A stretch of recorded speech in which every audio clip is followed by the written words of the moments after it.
I'm Matt Hanna. And I'm Matt Dalton. And this is Horror Hour with the Hannas and Matts. Yep, and we're here. And I'm cracking a beer because the movie we watched, I don't want to talk about without substance. Yeah. We don't want to talk about it, okay? I don't want to talk about it at all. We're not talking about it this episode. In the wise words of Bodies, today's episode is a podcast about hanging out with your smartest and funniest friend. We've already introduced the smartest and funniest friend. It is the other Matt. I'm back again. He's back again. Hell yeah. We made him watch some not good movie. Every time. Every movie's been good, right? That's true. No. Last time was a good movie. Good? I liked Malignant. I did Malignant not. rocks. Yeah. In comparison. I got a lot of feelings about the movie we watched today. Yeah, I think we all do. So we watched Smile. Smile's a 2022 film written and directed by Parker Finn in his feature directorial debut. And this movie was based off of Parker Finn's short film, Laura Hasn't Slept, from 2020. Yeah, and everyone said this movie was good. Okay. Everyone's a bunch of liars. We'll get there. The short film had won awards, including the Special Jury Recognition Prize for South by Southwest's Midnight Short category. We've all heard of South by Southwest, so I'm going to call that a big W. For the short. Yeah. Yeah. We didn't watch the short, though. Yeah. Maybe we should. But obviously it explains why he got funding for this. So the plot of the short is different from the plot of the film. Like, there is similarity, but overall seems pretty different. The 10-minute short, the plot is, while telling her therapist, Dr. Parsons, about a recurring nightmare in which a sinister man constantly smiles at her, Laura Weaver discovers that she's still experiencing the nightmare when Parsons morphs into a grotesque creature that wants to force Laura to look at it. Refusing to look, Laura runs out of the room but returns a few minutes later when she believes the monster has gone. However, it suddenly appears in front of her, causing her to go insane and scream while ripping off her own face. That sounds way cooler. And fairly different. Yeah. There's a little bit of that. There's a little bit of it. There's actually 2 times of that. Yeah, but... Spoilers. Yeah. Oh, yeah. From that, I'm not getting any of the weird, dumb theming that came into this movie that we could have all done without. Yeah. But the film is starring Sosie Bacon, who's the child of Kevin Bacon and Keira Sedgwick. Oh. That was the main actress? Yes. Did not realize the that. The Bacon child. She doesn't look like him at all, does she? I'm trying to see She looks kind of like Keira Sedgwick if you look. I gotta look at the side-by-sides, but honestly, in all honesty, I think she did a great job. I thought across the board, actors did their job, did it well. I didn't love A-Train, to be honest. I think he's much better as A-Train. All right, give us his real name, but A-Train from the Boys. I didn't respect him. Come on, I just looked his name up, We too. just wrote A-Train. I did, in fact. He can do no refer wrong. to him in my notes as I'll A-Train. say my qualms with this movie thus far have almost nothing to do with the actors or the performances that they gave during the movie. I agree with you. Yeah. Everybody did their job. Yeah. They weren't all directed great, but they did what it was clear they did what they were told to do. Yeah. So everyone knows from my previous episode the story with Kevin Bacon and my dad, but it's now occurring to me that Sosie Bacon could be the child that my dad was saying to Kevin Bacon in the bathroom was very cute. Oh my god. That's actually crazy. This is like the funniest moment of my life. Hello, ma'am. Did you know that your father cursed out my father in a bathroom for saying that you, as a small child, were very cute? This is definitely her because she's 32 and I'm almost 28. Was she a cute child, though? That makes that's really sense. the defining. She was probably like 2 or 3. Yeah. Yeah, that probably definitely is her. That is beyond funny. Oh my god, you guys are like sisters. Oh my god. Basically, that's how that works, yep, right? Exactly how it works. Kevin, we forgive you. Do we? I don't know. I do. I never know whether it makes me like Kevin Bacon more that he told off my dad, or if it makes me dislike He's made him. some good stuff, so you're not forgiven for Friday the 13th, but pretty bad movie. Not really your fault. You are forgiven for wearing the jean shorts in Friday the 13th, though, because those were good. Hell yeah. So it all balances Credit where credit's out. due, you know? Yeah, it all equals out. Well, a couple... Tremors. I love Tremors. Can we cover Tremors on this? Boy. That's what we should have watched. Yeah. All right. We're going to get too far off track already. Have you ever seen Tremors, Hannah? Just asking. You know I haven't. Oh, we got the next one. Yeah, that movie. It's a gem. Slaps. Absolute gem of a movie. Did we just do a Kevin Bacon episode? Dude, he's been in a bunch of horror movies. Like, even as an adult, he did one. We actually should do a Nicolas Cage episode, and we will do a Nicolas Cage Once Longlegs episode. comes out. Yeah. Longlegs is getting his own episode. It is, because I've never been more excited for anything in my life. I am very excited. All right, sorry, go ahead. This movie was filmed on Hoboken, which is funny for us because we're some New Jerseyans. And during the movie, Matt was like, "It's the bridge in Hoboken," and I kept noticing the Jersey license plates. So yeah, I knew I saw that bridge somewhere. I was going to ask you guys in the episode, do you know, can you figure out where this was filmed based off the city footage and stuff? But then Matt commented on the bridge that he has driven over. Yeah, I would like to know if this is supposedly, and for the listeners, big air quotes going on right now. If this is supposedly in Hoboken, where's her freaking house? Yeah, that's in not the what middle Hoboken of the woods. looked like. Where are the Hoboken woods? Yeah, exactly. The Pine Barrens. She's like where they were in that episode of The Sopranos. I mean, she might be commuting to work in Hoboken. That's a long commute. Who's to say? Some other fun facts, and this one kind of creeps me out. I think it's kind of fucked up. During several MLB games the weekend before the film's release, they did a viral marketing stunt where they had a bunch of people buy seats behind home plate and then just stand and manically smile behind the camera. I remember that. And that was way cooler and way scarier than anything in this movie. Yeah. Dope marketing. Huge play by the marketing department. Knew what they were doing. Probably why this thing got such a great turnout in theaters. Yeah. I also had friends that sent me clips, but this is obviously pre-podcast, but they knew I liked or at least tolerated horror movies in some capacity. And they were like, I think it was probably after I saw Barbarian and was like, this is the scariest movie I've ever seen. And then they were like, well, you should watch Smile because I've heard this is the scariest movie you'll ever see. And then I finally have, and I can tell you it's not, but I did scream. Yeah, this is very 2010, the trailer says, the scariest movie you've ever seen type of scary movie. Because it's just as scary as every bad horror movie that came out in the past decade. So yeah. Last fun fact, the smiles in the film are all natural and not enhanced with visual effects. The studio asked if they could use visual effects to tweak the smiles, but Parker Finn, the writer and director, was like, no, I want them to be grounded in their creepiness.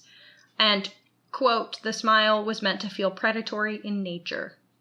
Yeah, I feel like I could tell that the smiles were natural. Do you think that was a big part of the audition process for this movie? Can you just smile at me? That they were it was. They were make sure your sides smile were good and your eyes don't match. Headshots look great. We love it. Can you just smile like you're trying to kill me? Hannah, your brother could have been in this movie. The smile that the therapist does is really how I smile in photos I don't want to be in, but it's also how my brother smiles, period, because he doesn't know how to smile. Unless you give him a little wine.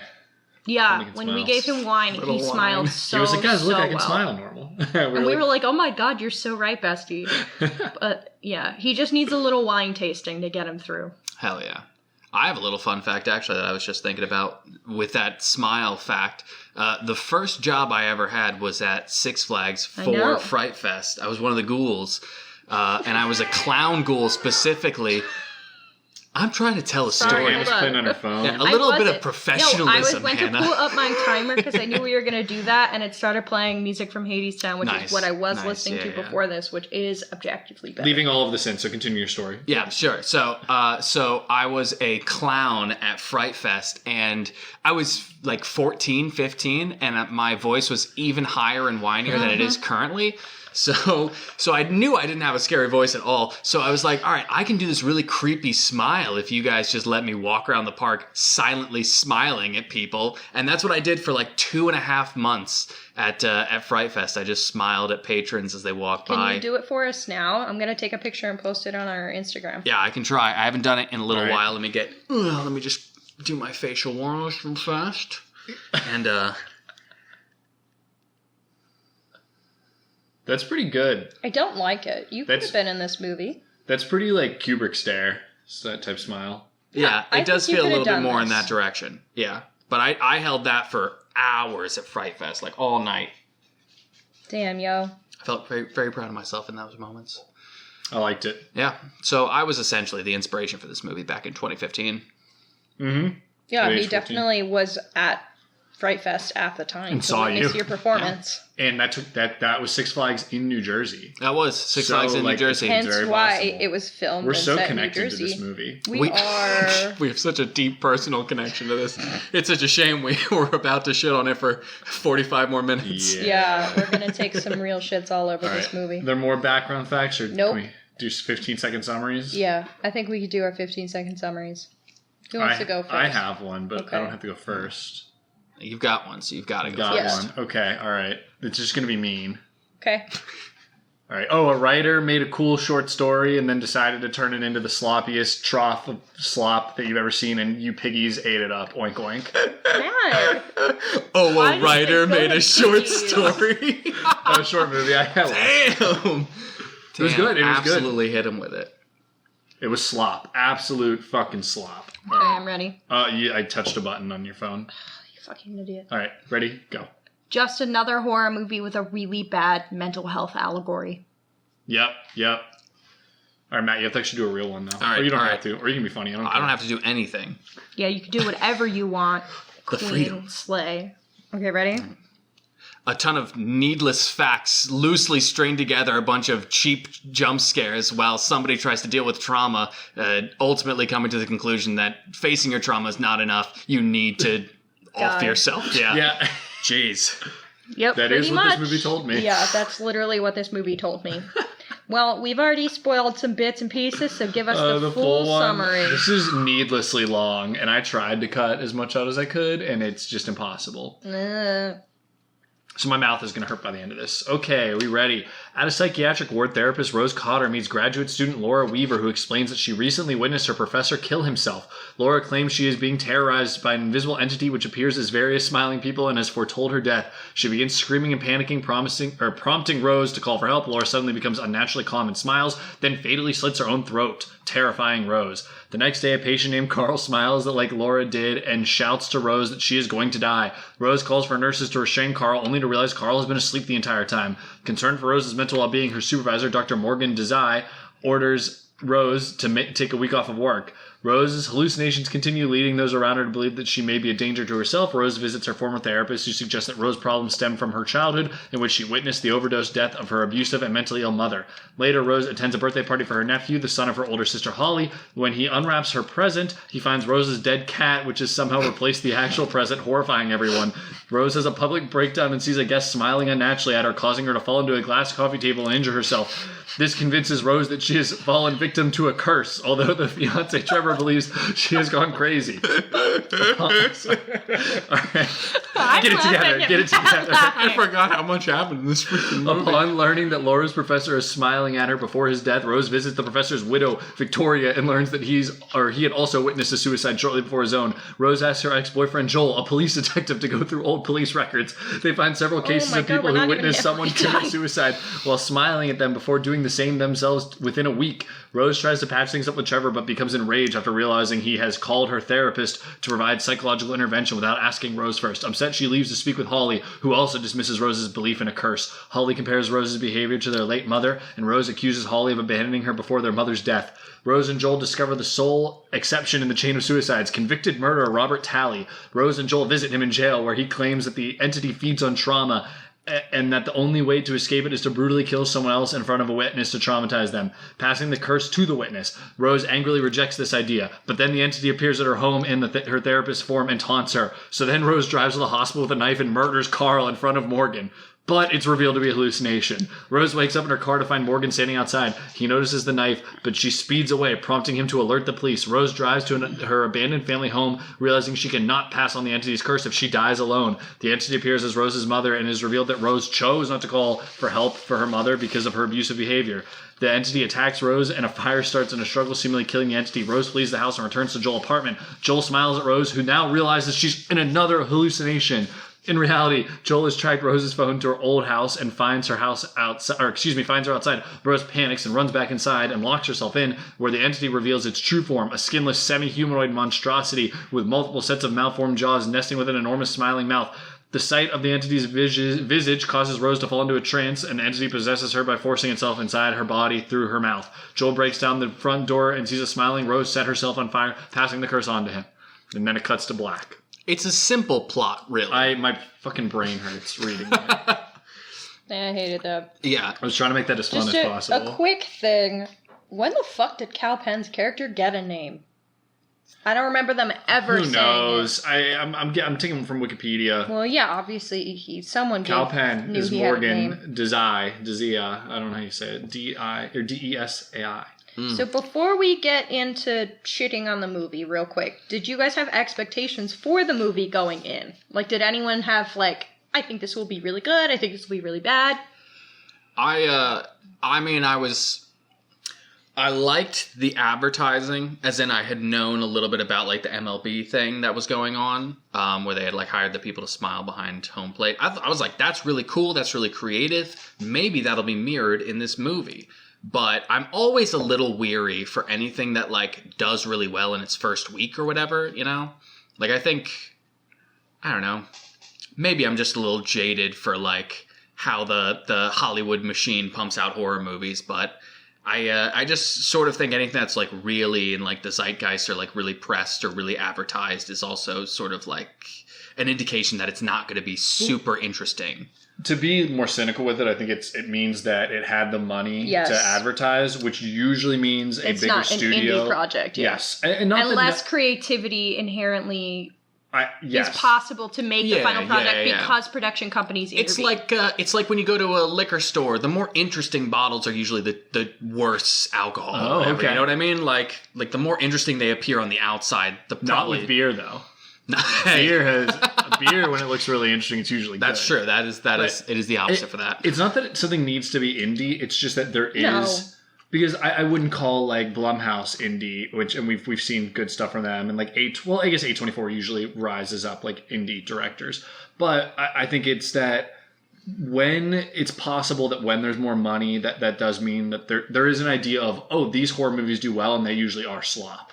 And so studios are like, let's make slop, like fucking Night Swim, you know? Mm-hmm. It's slop. And this, I will say, I expected to be a little bit of slop. But I also heard there was some cool creature design, and I saw some cool stuff. And unfortunately, it was even more slop than I expected. That's the word I had to use the most.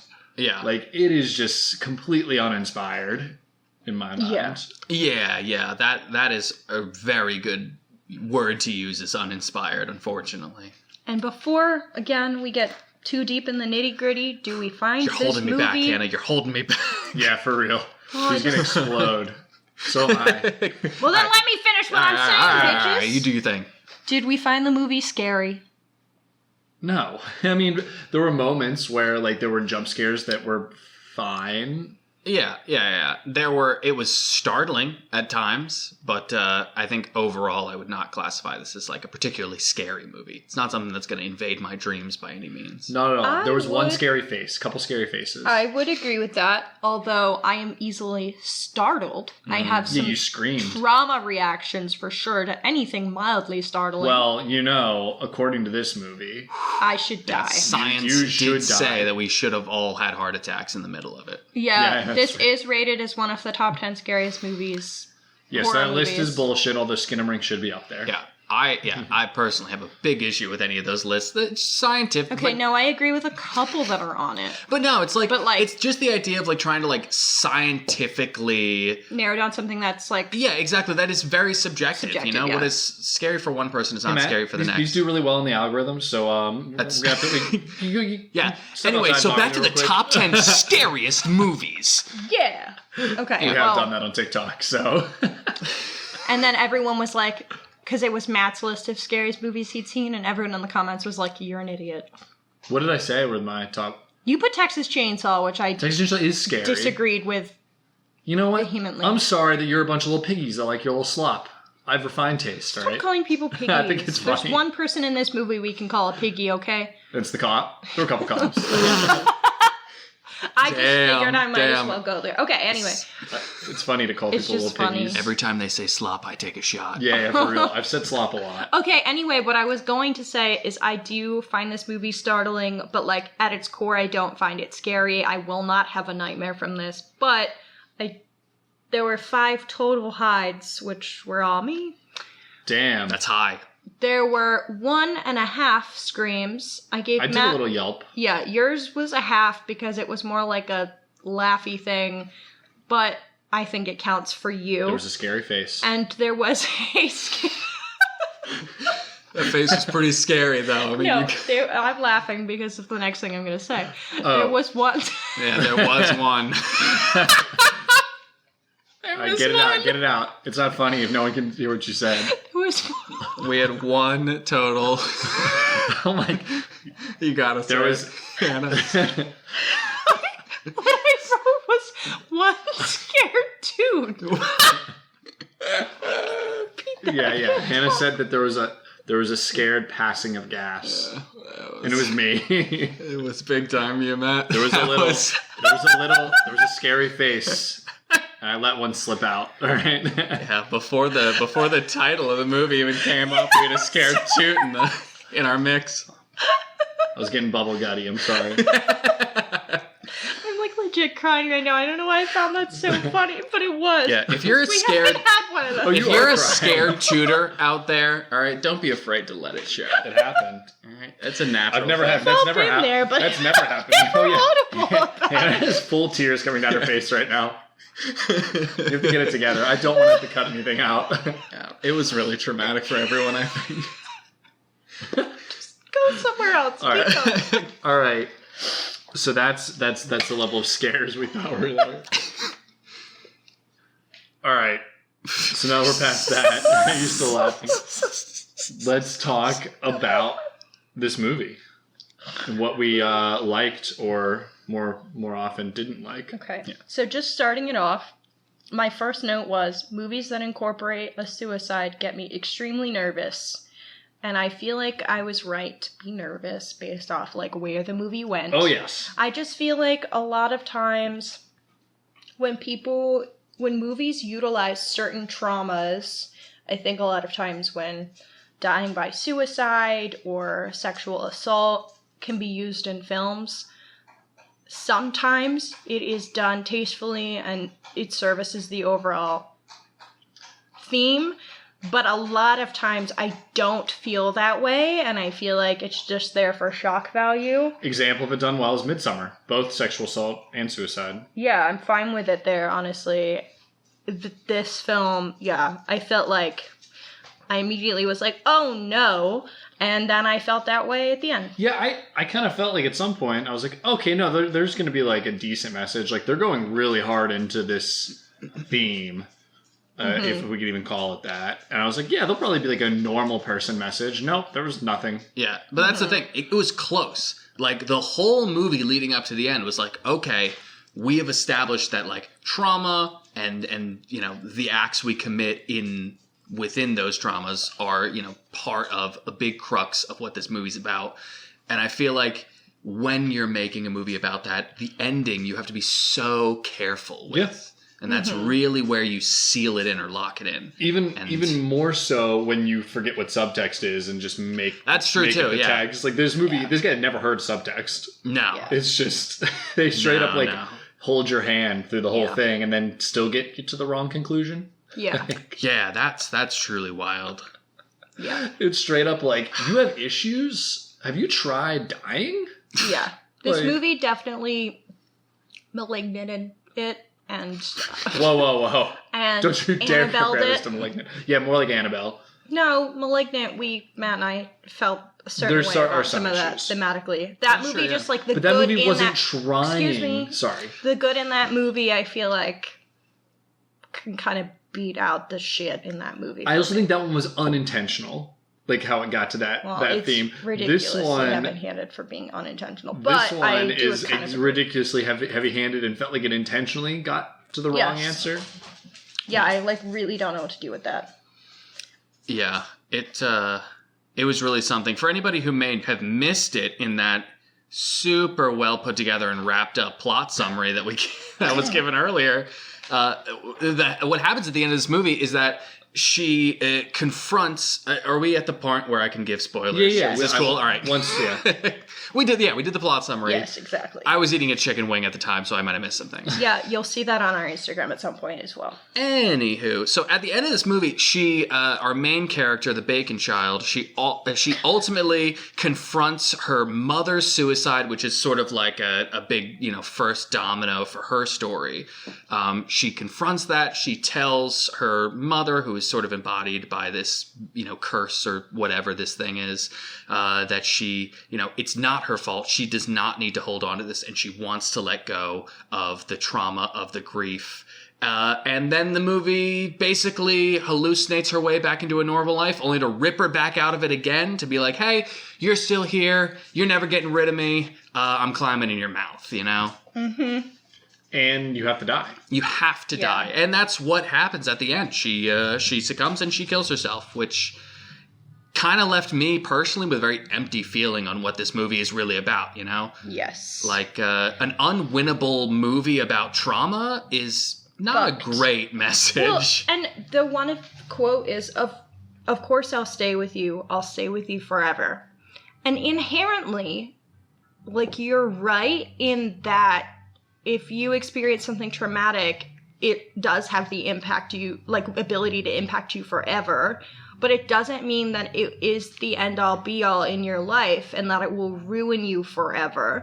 We obviously have trauma therapy and resources for that, and people can, learn to cope with their trauma, and as much as that trauma might still hurt in some way forever, we can move past it in other ways and heal as best as we can and still live a fully functional and normal life. Yeah. So for them to just be like, nah, fuck it, die. That just...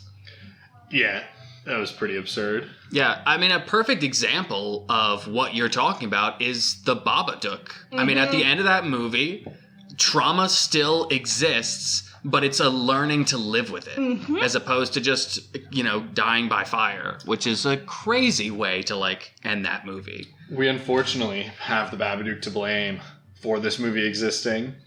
What's her... I can't remember her name. Please explain. Jennifer Kent? Jennifer Kent is basically like Oppenheimer of elevated horror. She didn't know what she was starting. I have heard people say that, since the Babadook, there have been a lot more horror about, mental health and trauma. Yeah, and they're not good. And the way she handled it was really good. Yeah. Well, it was much more when you put subtext. out a 10 out of 10, you can only go down from there. I mean, it's also just, studios being like... Write that down, write that down. Yeah, this made money. We can make money. Yeah. It kills me. So, I mean, that movie had subtext. This one did not. Mm-hmm. That movie had a good message. This one did not. At first, I thought, since we're just doing themes first, I thought it was going to say something about generational trauma because of passing illness from one person to another, essentially.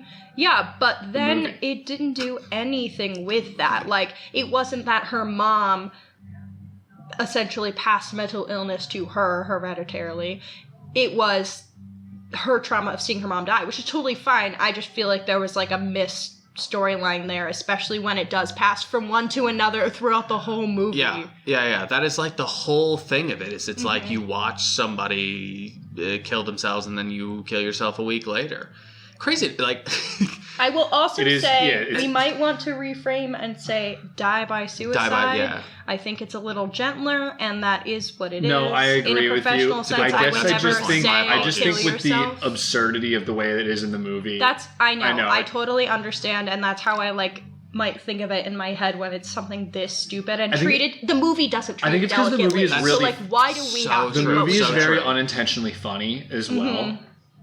Yeah, I can try to. It's just not those parts, but other parts. It's very I'm just funny. saying the movie is unintentionally funny, and just everything about it's so goofy that but I will try my best. Yeah. Especially when the ending is fucking off yourself. That's it's hard for me not. It's not. It doesn't impact when me making fun of the movie doesn't hit as hard if I'm not vulgar with it. That's all I'm saying. fine. I'm just saying. I agree with you, though. Yeah. I'll try my best. Some other things, like, thematically that I just, like, did not understand what the fucking point was, and it's probably because there was no point, is, like, they say directly, this thing needs trauma to spread. Like, yeah, we got that. But then one of the ways to stop it is not only to end your own life, but the other possible way is to kill someone else. In front of somebody. In front of someone. Why the fuck would that, like, what does that have to do with the so overcoming trauma theme? This movie's The Ring and Like, it that follows doesn't together, make sense. right? That's Yeah. not a reasonable out given what I think you might be trying to do. Like, you can have a possible out, but that's not it. That doesn't make sense. Yeah, this whole movie is just a hodgepodge of, like, needless elements. Yeah. There's so many things in this movie that are like, and how does that make any sense? Or why even mention it at that point, you know, if it's not going to service anything? Like, the only reason that they bring up that it can be a thing where you can kill another person is so they could have a cool scene With her in the hospital. with her in the hospital, scene. which is a dope scene. Once again, the actors giving it, absolutely giving agreed. it. And then she can have a hallucination where she thinks about killing somebody, and also. She doesn't know it's a hallucination, so she tries to go through killing someone and then realizes it was a hallucination. Why would it even try to stop her from killing someone in front of someone else? Great point. There's so many things in this movie where I'm like, it just doesn't make any sense. Why would they do I this? also hate the hallucinations. It's The such hallucinations a cop-out. are such a cop-out. I thought we got rid of those after the 2010s. Yeah. I thought it was over, but The we're back. only one that was good was her in front of the therapist and the therapist calling on the phone. that one's fun. That was interesting and entertaining to watch. However, it was very predictable because I announced it before it happened. Hannah had called like maybe 80% of the hallucinations before or during their happening. I think Hannah And I didn't even read the plot description. I think you wrote this movie, maybe. Yeah. I wouldn't have wrote it like this. It's you. I would not have written it like You wrote this. it for your Guys, sister. stop. This is my movie and you're really hurting my feelings. I would say, sorry, the hallucinations before, I shouldn't say are cop-out. It's the dreams that aren't actually, things that aren't actually happening. No, I definitely Where she, like, does something. I thought we left that trope. It is such a cop-out. It's like taking big swings with your movie and then just immediately reversing them and being like, it didn't actually happen. But wouldn't that be crazy? Like, you know, if you're, especially in the horror genre, you have to make big swings and you have to commit to them. We just recorded an episode on stop motion, which you haven't heard, where I talk about that, where it's like, nothing drives me more insane when I can see the ball teed up for the big swing, and then they just fake you out and don't actually go for it. And that's what happens in this. It's like, there's some good ideas. There's no point in that, you know. Why there's even just set me up? Exactly. Like, now I'm just Why set it longing. up? I'm yearning. Mm-hmm. You ever yearn? The men Hannah? yearn for the minds. You ever yearn? Anyway. The other thing related to the theme that I was like, the F is this doing?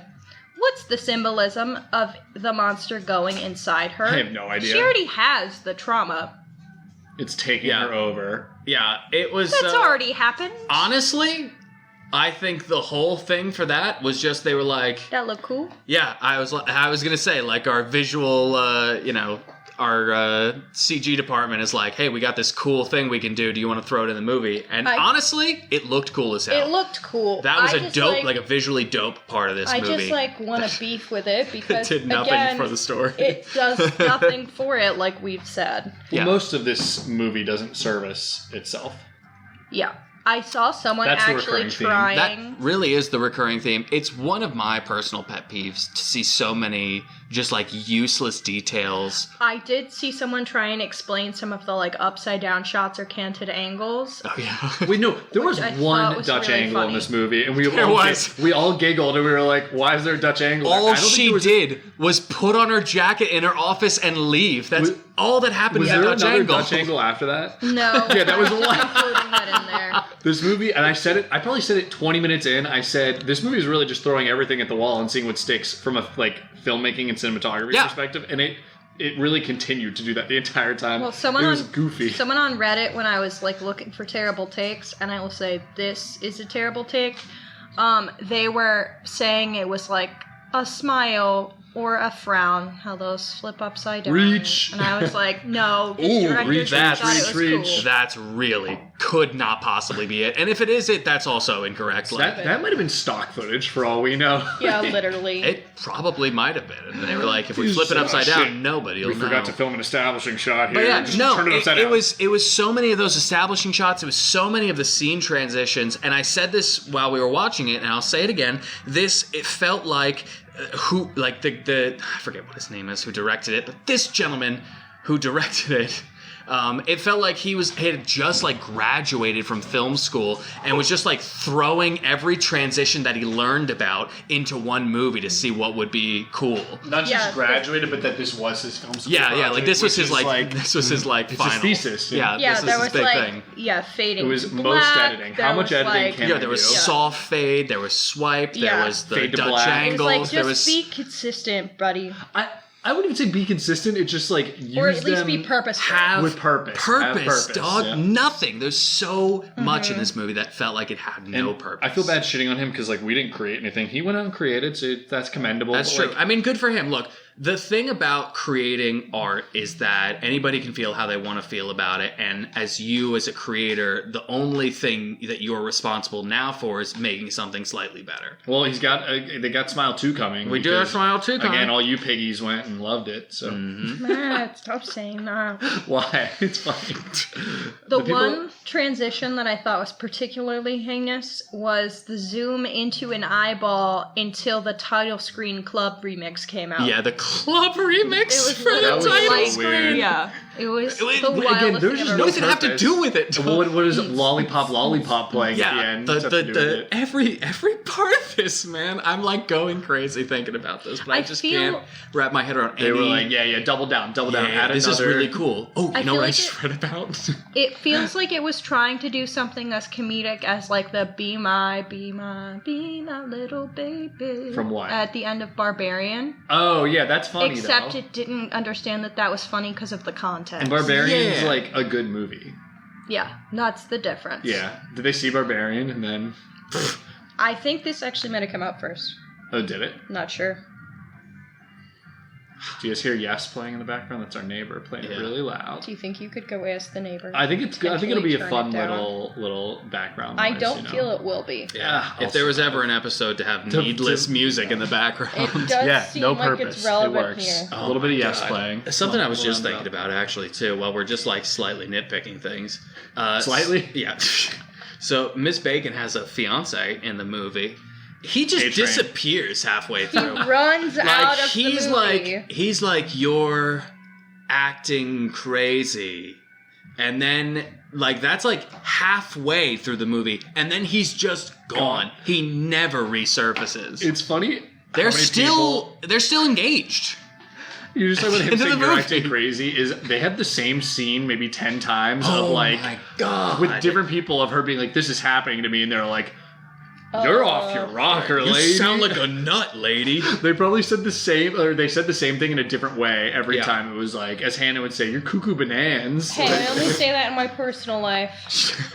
I would never say that All professionally. right, but what other ways do they say? Like, even the professionals were like, "This lady's stupid." Sound like you're off your rocker. No, he refers to her as something with Fruit Loops. Yeah, she's Fruit Loops. No, that's the she's dude. full of Fruit Loops. That's the dude in the. That's the dude that who murdered someone Oh, to break the dude, chain. he's He's a Fruit box Loops. full of He's Fruit a box Loops. full of Fruit Box Loops. full of Fruit Loops. Yeah, that was wild. I mean, yeah. There's no movie has ever more efficiently denied mental health. It's Or- While and also curses, and curses while also trying to be about them. It was also very funny to me how, like, this person who is a mental health professional who starts the movie being like, to this person who is being chased by this entity or whatever, being like, I think you're experiencing psychosis. Let's get you help. She goes from that, making that assumption about someone, to then knowing people will make that assumption about her, and she does not even try to explain it calmly to anyone. Did ChatGPT Just write the this logic doesn't make sense to can't- me. Yeah, that's another one of my big pet peeves about certain movies and TV shows too. I see this a lot in TV shows as well, but just like bad communicators. You know, Oh, it's one it's thing, a lazy trope. Yeah, it's one thing to like be a bad communicator and have that be an important thing to your story, but it's another thing to just use bad communication to like keep putting scenes in the movie. It's something I thought, again, we outgrew because I'd seen it a ton before, and it seemed like it went away, but I guess we're coming back. Like the trope of the misunderstanding trope where like a normal person would just have a conversation. Yeah, you don't get it, and I'm not saying anything to try and explain myself any better. That drove me nuts as a kid. Like as a child. I remember being like... like being very upset, but then I was like, I guess that's just what movies do. Because I feel like there was a period where every movie had that, especially like rom-coms love to have the like just bad communicators. They need to have their climax where the couple breaks up and then before they get back together all because of a miscommunication. Yeah, it was all just a misunderstanding. It's like, why didn't you just say something? It was all a dream. One more sentence would have fixed everything in our plot, thus, to this point. It was all a dream and a misunderstanding. Yeah, I also, this is one of my notes that I wrote down too, but it's just another, I'm just going to run through all of my pet peeves of horror movies real fast, but I feel like a lot of horror movies, especially when they use like supernatural elements, or you see it a lot in like extraterrestrial movies too, very heavily rely on everyone assuming that somebody's just crazy. And that's it, I find it, and this is what I wrote exactly, I find it exhausting watching another person spend an entire movie trying to convince everyone that they're not crazy. And I think it's exhausting, and I think it's pointless to have that happen over and over and over again. And you said that that's an American mindset. I do. I kind of feel like, and anybody who feels like correct me, please do, but I kind of just get this feeling like it's a very American mindset. I've read some books from like some Japanese horror authors. I've read The Ring, and I always am fascinated and very pleased by the fact that they never take supernatural things off the table to start, It's always coming from a place of, it could be supernatural unless we disprove it somewhere along the lines. I think it would make a much more fun movie if people were like, it might be a curse, because I have seen, I talked about The Wailing, which Hannah's seen, I'm not sure if you've seen, but like that movie is very accepting of like, oh yeah, there's a curse, or there's like a devil worshiper that's doing stuff, and that like makes it much more frightening. Yeah. And I feel like in this, if people were like, oh shit, there is this like suicide curse, like, and everyone was like, how do we stop this? It would just be more compelling. Yeah. It's not compelling to follow a character going around being like, please believe me. Yeah. Please. It becomes much more efficient with and focused in its storytelling, because you're no longer wasting, all this time just trying to convince people of the plot of the movie that's happening. And then you can move forward with it. Yeah. I'm also just going to throw out another cultural difference that I was thinking about during the movie, is that obviously Americans and like Western cultures in general are much more individualistic. So like, of course they wouldn't actually give a fuck and try and help her. Like, I feel like in another... Oh, for sure. Like, other cultures don't necessarily have the same, like, beliefs of mental health as we do, but, like, at least they give a shit to, like, help people and support their families and stuff. And here, it's very much about, like, doing what you can to, like, benefit yourself, and that's it. I agree with you, but for the people writing movies up there, just write what will make a good movie. You don't need to write what is culturally realistic. Because, like... You and I, if we were to write this, we would probably not write that everyone didn't believe her, because, like, that just seems silly. Right? Like, even though I do think people are individualistic, I know plenty of people that believe in ghosts. And I know plenty of people that would fucking be excited if I was like, I'm cursed. Like, literally... Oh, shit, we gotta figure that out. If I thought this shit was happening, I'd be calling Paranormal in Pennsylvania so fucking fast. Yeah, like, who doesn't know someone that, like, if you came to them and you were like, hey, I got a ghost in my house, or I'm cursed, dog, they wouldn't be like, I'm in. I know exactly what you're talking about. We're going to figure this out together. Like, everybody knows somebody who does it. Yeah, and it becomes much more interesting now that you're not just convincing a character and the audience that what's happening is happening. Mm-hmm. So you have more complaints? Yes.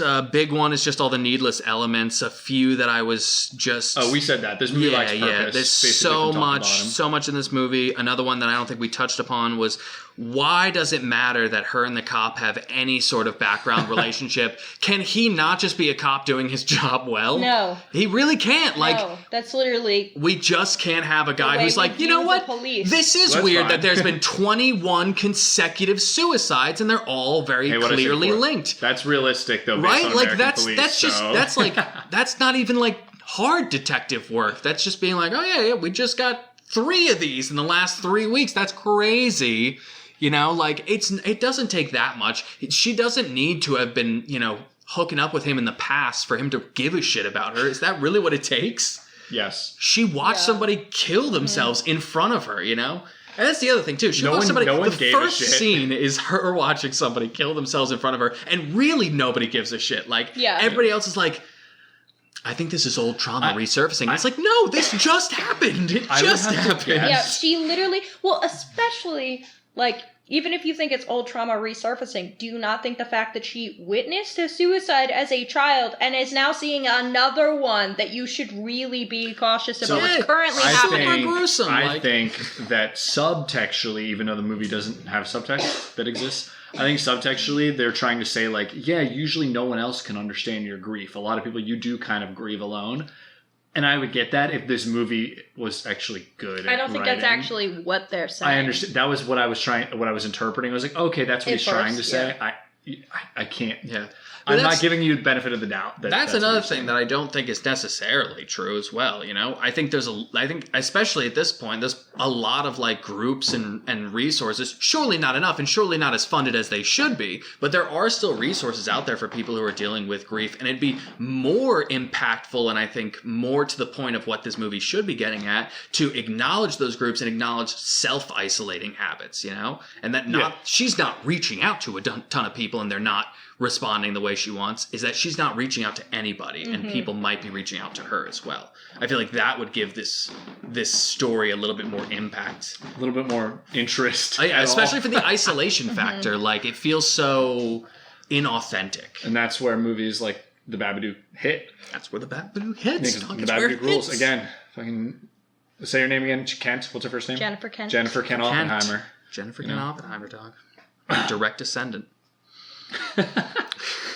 Basically, I just think this is a worse version of It Follows combined with The Ring.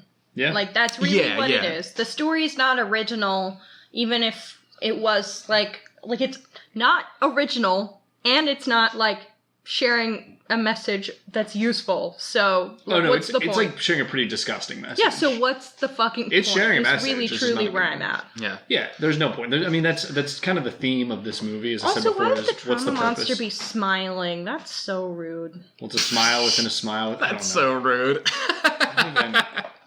I'm sure there's a reason, but I'm so hung up on all the other issues that I don't think I can. Probably just pretty scary. Mattles, I think you also said all my complaints. I was like, I'm going to let you cook. Pretty scary looking.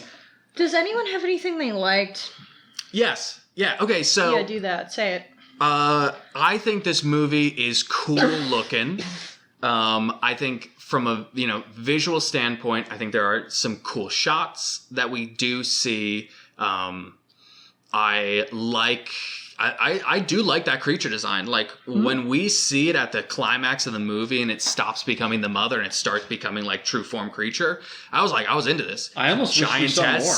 That's like one of the first times that I've been like, I want more of the creature. Usually when you see the creature, like, it's not scary. Like, that one was good. I actually didn't think the creature was that scary. Just I thought it looked cool. It was practical, I believe. I liked that it looks it looks very uncanny, which I thought was very interesting. There was a few shots of it where they were like really close to the camera, and I didn't think it looked as uncanny, and I wish they would have leaned into that a little bit more, the inhumanity of it. I want more once it rips the face I know off. The skinless design was really sick. I really enjoyed that. There was a couple other like practical effects that I thought were pretty dope in the movie. There were like the transitions. I know we shit on these just moments ago.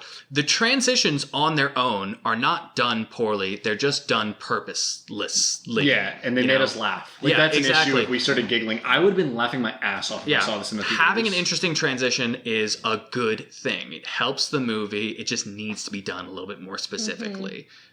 Which I will add that into the plus list. They had interesting transitions. They just were missing that second part of it.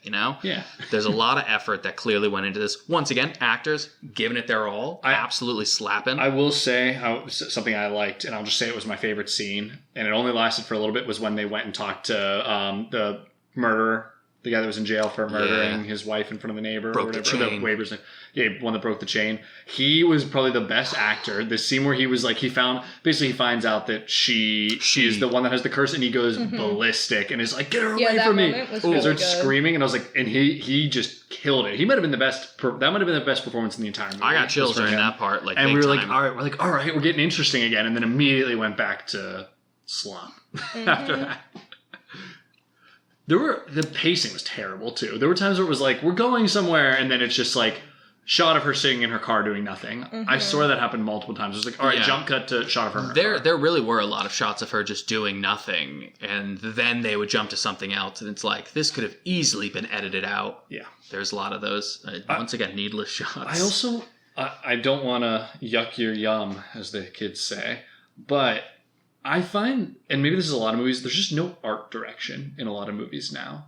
And so, like, there's just nothing that makes this movie like stand out in the way it looks in any way. I joke and I say it looks like a Jared commercial because everyone's fucking skin looks perfect and like the lighting is the same in every shot. There were later in the movie some better lighting, especially in her old house, and I was happy. Yeah. Climax has some good lighting. That, like, I don't know, like looks distinct in style in any way. Yes. And maybe I'm comparing it. We just watched Challengers not that long ago, and holy shit, does that so movie have a very distinct style, a distinct look, a distinct like color palette, even. Yeah, and like it just doesn't have any of that. And then you can look at plenty of horror movies from the 70s and 80s, and they all, not all, I shouldn't say the ones that stood the test of time have that. Yeah, and it's like just give me that. Like why not? Like what are we doing to avoid this? Like why do we need to avoid this? Like have a vision. I think style is a big part of it. I completely agree. I think there's a lot of movies out there that are either trying to just like mimic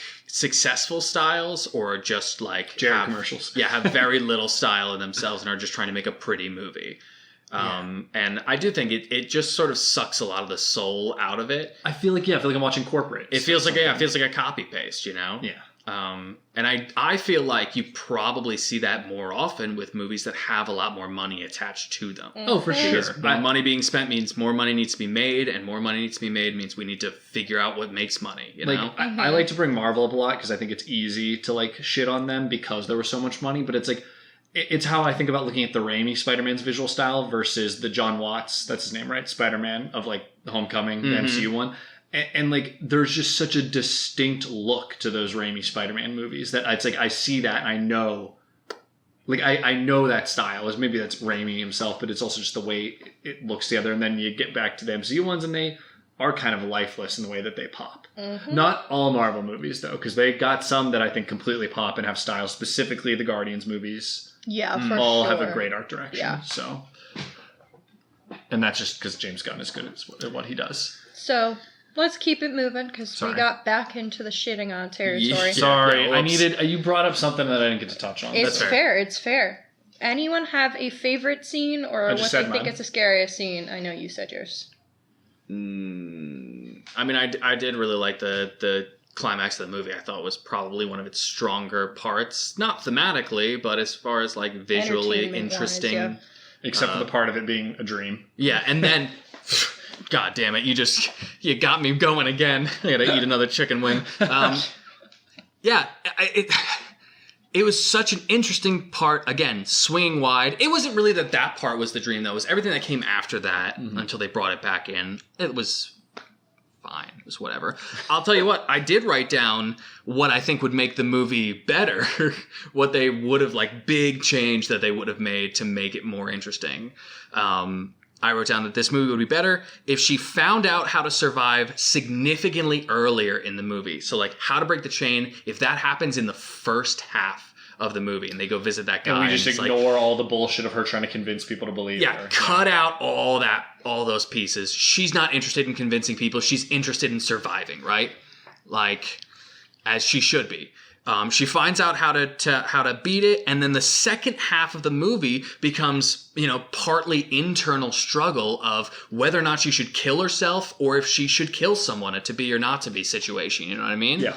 And we sort of have more internal struggle there. There's like, we can play with scenes where the time might be perfect, but her heart's not in it, or her heart is in it. She's ready to kill someone, but things keep interrupting. That could be an interesting thing to play with. It's giving Drag Me to Hell with that. Yeah, like a little bit of that. A much more interesting movie. And then I would love if the being was more of a passive presence instead of like fully interrupting her life multiple times. Kind of like do you consider It Follows like a passive presence? Yeah, sort of like It Follows as a passive presence. It's just always there. Where it's not like she's we have full scenes of her doing things that would change the story altogether, and then she wakes up in her car again, and we're like, oh, okay. Thematically, that Nothing makes more happened. sense considering it's a trauma monster. It's that trauma's not active, but it's always there. That's Exactly, Same with yeah. Grief and the Babadook. Yeah, like Or if we were to STDs and just it follows. see things in the room and they just weren't doing anything but smiling at her. Nothing talks to her, nothing messes with her memory. It's just ever It's just there, present. which would make make I think much that sense. would make it a much more interesting movie. I also don't think we need to hit on themes, Hannah, because I think we basically Oh, did. We're we good. entirely 'Cause did that. There's no No one theme asked themes, me what dog. my favorite scene was, you fuckers. All right, well, You're absolutely right. I'm so sorry. Selfish You were hosting. shits. Go for it. Doesn't mean I can't speak. This one's Ask on you, yourself. Hannah, All right, what go. do you think? No, I actually do, like, tension-wise, I did think that the opening scene where she meets her patient that has the first, like, that passes the entity onto her, I actually thought that scene was pretty well done and pretty creepy, and I definitely hid during that. I'll totally give I you think that. I agree with that. Yeah. I think I forgot because everything The rest else, gets Everything erased. else- mind yeah. wiped me. Yes. That was a very strong opening to the movie. Yes. Yeah, I was intrigued. It's definitely, at least there was some style at that point too, right? Like, yeah, I was, again, We're like, where's this going? How I All feel right, about a little creepy doctor story. Let's- death feels by like- suicide in scenes is one thing, but, like, just the actual, like, filming and directing and all that of the and scene, the I can girl, give it props. her for patient sure. did a really good job. Yeah, the and of acting in being, that like, scene very was great. terrified. It's funny though because it just exactly reminds me of the beginning of It Follows. Yeah. Where the girl is running around and her dad's like, "What's wrong?" and she's just running in circles and they do this crazy camera work. That movie's got some fucking style. What I was going to say about that opening scene, though, is that feels like a very cohesive short Yes. film. And then they jump into the rest of the movie. Yeah, maybe they should have stayed as a short film. Yep. I just can't believe we're getting a sequel to this. That's That makes me crazy. sad. When I decided don't to want cover that. this, I was like, yeah, and we can see the sequel for the podcast. I really don't want to. Pass. Like, Uninterested. unless I hear honestly good kind of things. want to see the sequel now, just See to if see it's what they any even better. do. It's going to be a repeat. If it's of the just a movie. repeat, It's 100% like if it's a gonna Paranormal be Activity 2, the or if it's like cop. But the Yeah, movie- right, like the Joe's movie's- story. The movie is already Joel. Joel. Yeah, but Joel. who cares? Who does, dog? The movie's already so bland that it's like, can it get blander? Maybe they'll go buck wild in the next one. He said he wants to do something different, that you can expect something different from it than this one. I would love if they expanded on that dude who went to prison. That Like that the movie coolest about part. him, dog. I'll be into it. Well, before that comes out, we'll have you on to explain what you think the plot should be. Because yeah, right you now, should I write the really sequel. want to move into ratings. I'm all over Okay, it, I want dog. to say one more I'm so thing about. fatigued by this conversation. Smile. Sorry. 2000. I want to say one more thing about the curse thing. I also find it, and this is the American brain here, is it's like, oh yeah, he went to jail, and I'm like, he's unjustly in prison for killing someone because he had to get away from the curse. And I feel like it would be much more interesting if the legal system allowed for curses to be a defense. Oh my god. Because like, Oh my god. or possession to be a defense. I know they made movies about that. You're Like right. that's again way My time more was interesting cursed. to me. Like you said it like in The Ring or like in a Yeah. Japanese horror movie, they'd be like, People well, have he also killed her, used, but you know, possession has been used I in real just said life. that. No, you said in movies. oh, it's been in movies. Well, yeah, sorry, movies Yeah, based no. on real life. Yeah, being- Yeah, Devil yeah. made me do it. Devil It Made was Me a Do It. real case. yeah. But like, I Yeah. don't know. The curses, it'd be way funnier. Let's get a court drama about a curse that made someone kill somebody. You know. I'd be down for it if, yeah. Not this, though. Not by this guy. Oh, agreed. Let's rate it. All right, I'm ready. Go, then. You know, I had a higher rating when I was in the middle of it, and then by the Yeah, me end, too. I think I'm You giving really- it. I think I'm giving it a 2. Oh, I was not going to go for that low. I was not going to go a 2. 3 was what I was thinking in the middle of the movie. I was still thinking higher than that. What Wow. about you, Matt? I'm honestly trying to think of what movie I've even seen that I would consider it to, so I can base that off of this. Friday the 13th. Oh, Friday the 13th was bad. I like how much we all 1 or hate that 2. movie. Yeah. Yeah, you know, I want to say this real fast. I didn't even realize because I had seen that movie years and years and years ago, and then I watched it recently last Halloween. And I think was we like, told you it was yeah, bad. you. beforehand. I had heard you guys on the podcast, and you were like really shitting on it. I was like, it wasn't that bad, was it? And I rewatched it. and I was like, this movie was that sucks, bad. dog. This movie really sucks, except for that. I jump think scare I'd at the end, rather. dog. I think I'd rather watch that movie than what I just watched. Oh, yeah, I that don't one know. scene at the end is iconic. I don't know. Jeez, I might give this like a Like a 4. I'm raising mine to Four. 3. You guys made me feel crazy. I was going to give it a 3. 4 because Annabelle I gave a 3 and I do think is worse than this. I gave Annabelle a 2. Yes. And this is better than Annabelle. So I think you giving this a 3 makes sense then. Annabelle's absolute dog shit, but so and is I gave this. stop motion a 5, and there are things in that are infinitely better than Oh, this. agreed. So Stop motion. We're gonna stop go, motion looks like the pinnacle of cinema in comparison. Yeah, so we're gonna go. All right, 2.5 for me. 3.9 Final to a answer. 4. Oh, I can't wait to put this on my Letterboxd. On Letterboxd, it gets a 1 star though. That's a 2, right? Yeah. Is it out of 5? Yeah. Oh, yeah. Yeah, it gets a 1 star. That's fun. Let me do that right now. Man. Hell yeah. What All right. a movie. Yeah, don't watch it. I just... Our Rotten Tomatoes score combined would be a 0%. What was the one that it actually got? I think it got like a 79 or something. I don't have it up, but it got a Holy 70 shit. something or close to an 80. Let's go look at what it got on Letterboxd. 1 star from me. 1 star from me. Oh, Yeah, it has a 79 on Rotten Say Tomatoes. what? What do the critics see? All right, 2.8 stars on Letterboxd.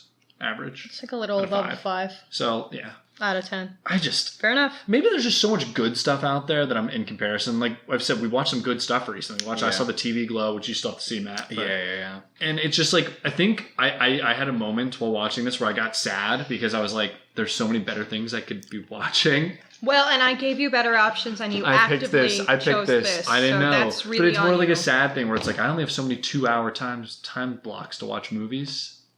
And I wasted it. I'm sorry. I mean, not a waste. It's always worth it to find out, Oh, we had fun giggling about it. Watching bad movies. Yeah, can the sometimes Matt and I be were just as riffing much for the fun. first 30 minutes, and Hannah was like, shut the fuck up. Well, I couldn't hear what anyone was saying because you guys wouldn't shut up. The movie was way better Well, when we it were got riffing me- Yeah, over maybe it. we missed some really crucial things. Well, this movie did get me laughing so hard I cried, so we'll give it that. Hell yeah. All right, I'm done here. You guys got anything else to say? I thought you were just gonna be like, I'm done here, and Yeah, then end click. it. I'm done here. Thank you for listening to Horror Hour with the Hannahs. Make sure to listen to future episodes on Spotify, Apple Podcasts, Amazon Music, iHeartRadio, or wherever you can find podcasts. You can follow us at Horror Hour with the Hannahs on TikTok and Instagram for more content. If you like the podcast, please follow and leave a review on your favorite podcasting app. Happy hauntings!